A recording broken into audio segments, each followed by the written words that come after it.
while other people are giving up, feeling like victims, feeling powerless, becoming negative, turning on each other, feeling that they can't make it.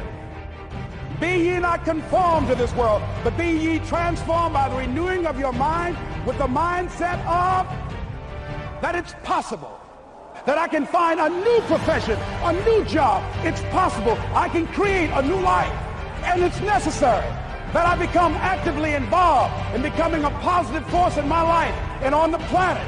And it's me, yes, it's you. And it's going to be hard. Easy is not an option. But if it's hard, we will do it hard. Whatever is required to snatch victory from the jaws of defeat. And it's worth it, yes. It's worth whatever we have to do. And once we know that, it is done. It is done. When you step into your fears and continue to push yourself to go on, something happens for you. It will enable you to transcend yourself. If you don't develop the courage to do that which has been given you to do, and you spend a lot of time going around trying to convince other people or trying to get their approval, what will happen is that you will lose your nerve. And other people will convince you that what you're doing doesn't have any value, and you'll give up on your dream. Do not go where the path may lead, but go where there's no path and leave a trail. Stop living your life like you have 1,000 years to live. In life, you're either here today and you're gone today. If there's something that you want to do and you can't do it all at one time, do just a little bit of it. A friend of mine, Bobby Kerr, used to be a roommate. Bobby wanted to go into the area of public relations. He loved working with the public. Young lady he wanted to marry named Clarice. Bobby was a great procrastinator.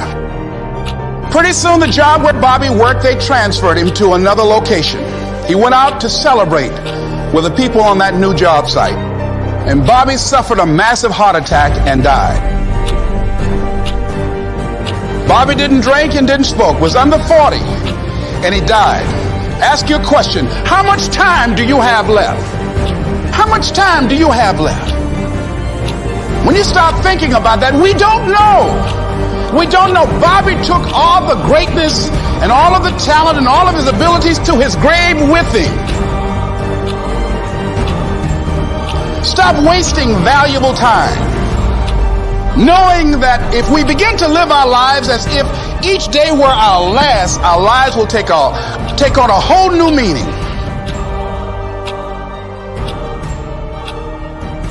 Most of us don't use the stuff that we have brought into the universe.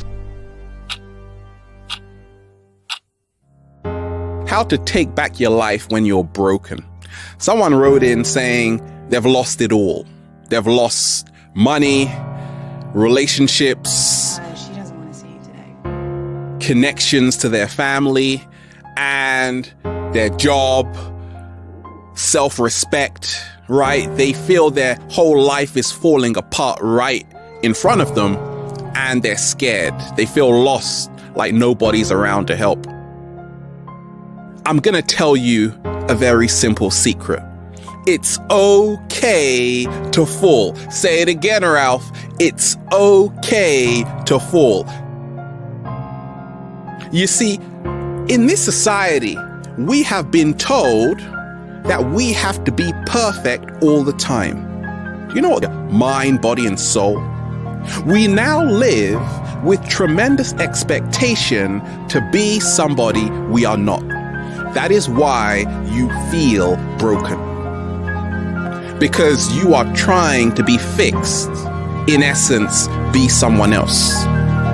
You aren't broken, even though you feel you are broken. Many times, we don't realize we can rewrite our story at any time. You're only on chapter 1, baby, right? And yes, it's looking pretty grim. But you can erase that and write chapter 1 again, or you can wait for chapter 2 and realize that it's going to get a whole lot better. You see, it's really in the hardest moments you learn the most about yourself. You're pushed to the limits.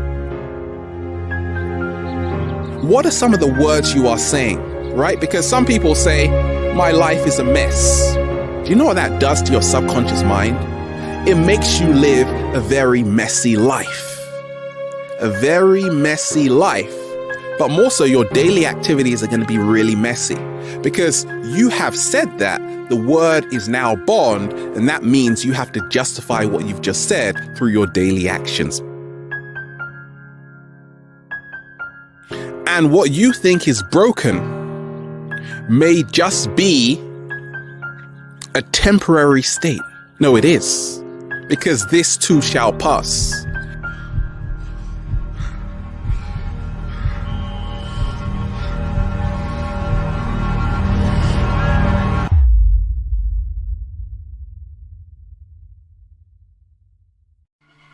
You cannot let a fear of failure or a fear of comparison or a fear of judgment stop you from doing what's going to make you great. You cannot succeed without this risk of failure. You cannot have a voice without the risk of criticism. You must go out and you must take these risks. None of it comes easy. Be willing to fail. Fail, pick yourself up, and fail again. Because without this struggle, what is your success anyway? Look, as best we know it, we have one life. In it, you have to trust your own voice, your own ideas, and through this you will find your way. Just don't let fear stop you. Live like this as best you can, and I guarantee you will look back on a life well lived. So when you talk about making your dash dance, point one, you got to be willing to do it afraid. See, you might be waiting for the fear to stop. So many times we're waiting. I'm waiting to get something right. I see your hands going up. You guys know if it's your truth, you can raise your hand just like we did on day 0. You're just kind of waiting. You're waiting to get everything in order. You're waiting so that everything is in you, it's together. You're waiting to not be afraid. You're waiting to have the courage. You're waiting to have all the money. You're waiting to lose weight. I'm afraid, what do? Do it anyway. I'm afraid I don't quite know if I should move. Move anyway. I don't know if I should leap. Leap afraid. And then gather your courage on the way down. And if you don't get it before you hit, you're going to hit anyway. I'd rather die leaping than on the edge figuring out how to get the courage to leap. How does that look? Because your 80% of right is somebody else's 159% of what they needed. When you want to do it right and you want to wait till you're not afraid and you want to wait till you have it all together, oh, you made it about you again. See, Nelson Mandela did it. He just did it not knowing if it were right. Mahatma Gandhi just did it not knowing if it were right. Mother Teresa just did it not looking for affirmation or confirmation. Is this right? Martin Luther King did it not even knowing if it would happen before his life ended. I mean, what are you waiting on? Are you willing to do it afraid?